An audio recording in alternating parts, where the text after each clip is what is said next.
কাইলৈ বিহপুৰীয়াত অজ্ঞাতবাসৰ অন্ত পৰিব বিজেপি ভূপেন বৰাৰ 22 ফেব্ৰুৱাৰীত বিজেপি যোগদান কৰাৰ পৰাই সমষ্টিবাসীৰ বাবে অজ্ঞাতবাসত আছে ভূপেন বৰা।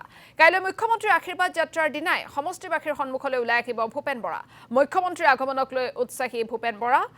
ভোগপুৰস্থিত বাসগৃহৰ পৰা 2000 মটৰচাইকেল আৰু ই-ৰিক্সাৰে সমদল কৰি অংশগ্ৰহণ কৰিব মুখ্যমন্ত্ৰীৰ আশীৰ্বাদ যাত্ৰাত।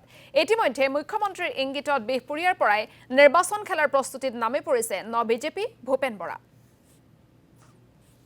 ইতিমধ্যে মুখ্যমন্ত্ৰী ডাঙৰীয়াৰ সৈতে লখিমপুৰত মই ৰাজহুৱা সভাত অংশগ্ৰহণ কৰিছোঁ আৰু আমাৰ বিহপুৰীয়া সমষ্টিৰ প্ৰায় 381 গৰাকী কংগ্ৰেছী আৰু এজিপি ব্যক্তিয়ে মুখ্যমন্ত্ৰী ডাঙৰীয়াৰ উপস্থিতিত বিজেপি দলত যোগদান কৰিছে আৰু কালিলৈ আমাৰ ভোগপুৰৰ পৰা বিশাল এখন বাইক ৰেলী আৰু বিহপুৰীয়া সমষ্টিত যিমান ই-ৰিক্সা আছে সবেই ভোগপুৰৰ পৰা নাৰায়ণপুৰলৈকে এটা যাত্ৰা কৰিব মুখ্যমন্ত্ৰী ডাঙৰীয়াক আদৰিবৰ কাৰণে।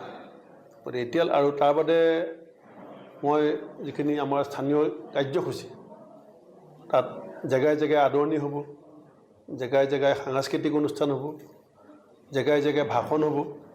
তেনেকৈ আমি ধৰি লৈছোঁ যে 11মান বজাৰ পৰা কাৰ্যসূচীটো আৰম্ভ হ'ব আৰু 4-5 ঘণ্টা বিহপুৰীয়া সমষ্টিত তেখেতৰ যাত্ৰা চলি থাকিব। বিহপুৰীয়াটো মই নেখেলি যদি দলে যাকে দিয়ে বিহপুৰীয়াত বিজেপিক মই হৰুৱাব নোৱাৰিলোঁ।